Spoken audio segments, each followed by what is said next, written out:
没有老公，你看到我有吗？那个是谁？是不是你想看的？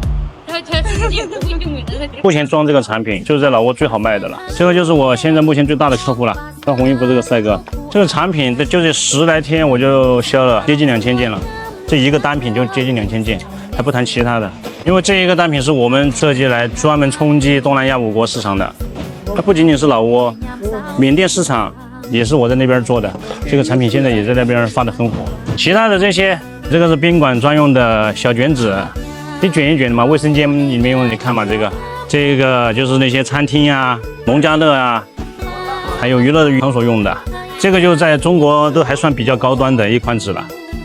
这一款高端的卖还是中低端的多？中低端的好卖一点，因为高端的对于他们的消费水平来说，也许一天的工资还不够买一提纸。比如说这款产品一提就要18、9块、20块，对于他们来说那个压力很大的。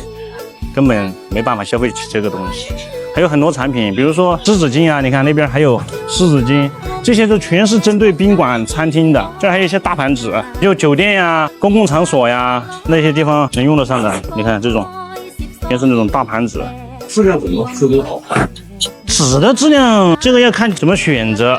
比如说这个湿纸巾啊，好多用的原材料就是漆。我们在中国有些东西不能明说，就只能跟你说数字，按7、8、9来区分。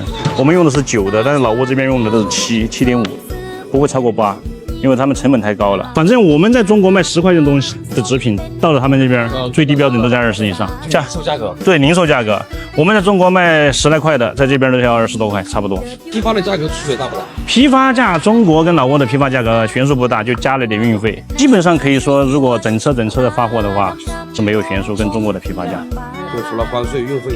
对，因为关税国家给我们退了嘛，我们就出个运费而已。其实这就是一带一路的红利嘛，我们国家政策的红利。现在都差不多了，你看这个仓库前几天装得满满的，要等下个月5号才会来货了，因为一车货从中国过来估计要7到8天，中国报关要2天，老挝报关要2天，它路上运还要2天。每一车货过来其实还是很费劲的，要7、8天左右才能。这一车货发到老挝还没到，然后另一车货又开始发。对，我们现在基本上都是这样，一车货刚到老挝，下面工厂已经在装货了，都是这样，一直不停的循环。因为仓库也不是很大嘛，也不敢一次性发个几个车8车，那仓库最多就能装个6、7车货。你这仓库多少钱一年？15万一年，全部弄完，一年交的，1年半。我之前给了他半年的那个租金嘛，然后交了1年的房租，现在签了10年的合同嘛，我就先给了他点那个押金，他10年保证不给我涨价。这个房东也很好说话的。这边请工人的话，相对来说还可以吧？很好请，但是你要那种勤快的、听话的、好用的工人还是很难。你要说请工人，只要你出钱都能请到工人，就是要请好用的工人还是不好请。比如说好用点的工人，我宁愿出个7、8百万，稍微工资高一点都行。那2、3百万的工人一抓一大把，到处都是，不好用。你喊一句他动一下，你不喊他就在那儿坐着。有些时候他坐着喝水，你在那儿搬货，经常性有的事情。老挝这边的工人。其实不是他们懒惰，只是他们语言上没办法交流，沟通不了。说什么他能听懂他就做什么，他听不懂的他就在那坐着玩。这个也是办公室文员，那米，这里出一下镜。我今年化妆。你会说我？我不会的。不会说？他会说中文啊，他们都会说。人家给你介绍那个。我不会的。都不会。问一下。他们会说的。你看一下这装不满怎么弄？要不要装点其他的产品？他说人家就要时代凤鸣，他就要400个，但是这里不够。他回家他再拿几件。你看吧，货都装不够，人家要的货还是不够了，现在都。你这边的翻译，他能够准确把你的意思传达给下面的工人跟客户吧？80%是可以的，你有20%要靠自己猜，要靠比划手势，还是？来老挝创业之前跟创业之后区别在哪里？文化的差异吧。因为在中国，比如说我们在中国6、7点就起来，自觉就起来，该做什么就做什么了。在老挝这边，他不到8点他不会上班，而且老挝星期六、星期天，你包括好多做生意的他都不开门。他们现在就是这种情况。比如说星期六、星期天我要发货，别人订好的，打电话叫货车师傅说今天星期六我要休息，我不上班，要去喝酒，要唱歌，要去喝啤酒，要去玩，主要还是这些东西，其他都是差不多。有办法能避免这个不？只有自己上呗。他不送就我们自己开着车送呗。我那个小三轮一次都可以拿30-40件，就自己搞啊，也没办法。看上车下车也是有些时候我们都自己搞。2个小伙子还可以，基本上你叫做什么，他从来不会说不。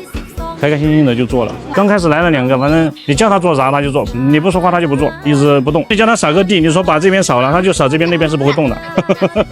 其实还是语言交流上的问题，只听懂了一半，他以为我就叫他扫这儿，那边不动，没办法，慢慢来吧，只有自己学劳为语言嘛。290件，你跟人家算出300多件了，怎么算的？90件啊！那边的装完了没有？来拿过去。啊，装完了。嗯，我看你这边窗户的位置它不是很大一点的位置。如果你搞到主路上，费用很高，也是为了节约成本。这边要稍微便宜一点。如果这个仓库在主路上，你少了20万租不下来的，那是100%的。而且我这儿其实也不偏啊，从这下去，右转下去就13号公路主路啊，而且17米的车、13米的车都可以来，可以直接把货车屁股倒进去，在里面下货都没问题。偏倒是不是很偏，最主要的还是为了便宜。来那么创业这段时间有没有遇到什么困难，是让你比较难忘的？可以跟我们分享一下。我来主要是最开始以旅游的心态来玩的，玩着就完成事业了，也没什么大的困难，好像。这边中国人也多嘛，大家都互相帮助。我遇到的都是基本上都算好人吧。其实到今天为止，基本上没遇到什么困难，也不是说很顺利吧。但不管做啥都是靠自己，打扫卫生喽，租仓库了啥的都是自己亲力亲为跟着弄，真没遇到什么困难。所有顺利的事情全都你一个人遇到了。啊，也不是。主要都是自己长期也在国外跑嘛，什么缅甸啊、越南呀、这边的市场我都去跑过，经历的也多了，所以说你要说这些困难也不算什么困难，好多东西我在其他国家已经经历过了，在这边就会自己注意一些东西，也没有什么大的困难。在这边创业有什么不注意的，可以说一下。注意就是汇率，一不小心就要亏本，反正它的汇率浮动太大了。你今天给他定的价格，明天如果你们价格不变，也许就要亏本。最近几天我天天都注意汇率，每天早上起来第一件事就看汇率是多少，要怎么卖。因为我们做批发的嘛，一件纸也就几块钱的利润。你要说你稍微一不小心汇率稍微涨一下动一下，那几块钱就没了，等于白拉拉的干嘛。你们平时就吃这些吗？对啊。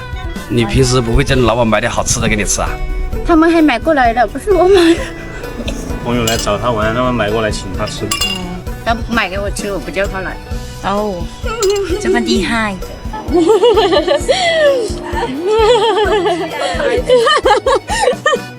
笑什么？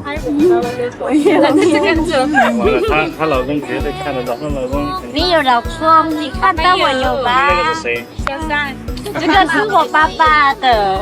你怎么请这么多美女来上班呢？他们几个是过来玩的。他是在你这上班了吗？不是过来玩的。哎，你能不能把衣服扣上？不了，没有地方扣。加油嘛，热一下也没事。是不是你想看的？你这个视频一发，我就全是女的。2天把我害死啊！谁害死？怎么办？我们方便一起拍个照片不？是方便。来1、2、3，加油！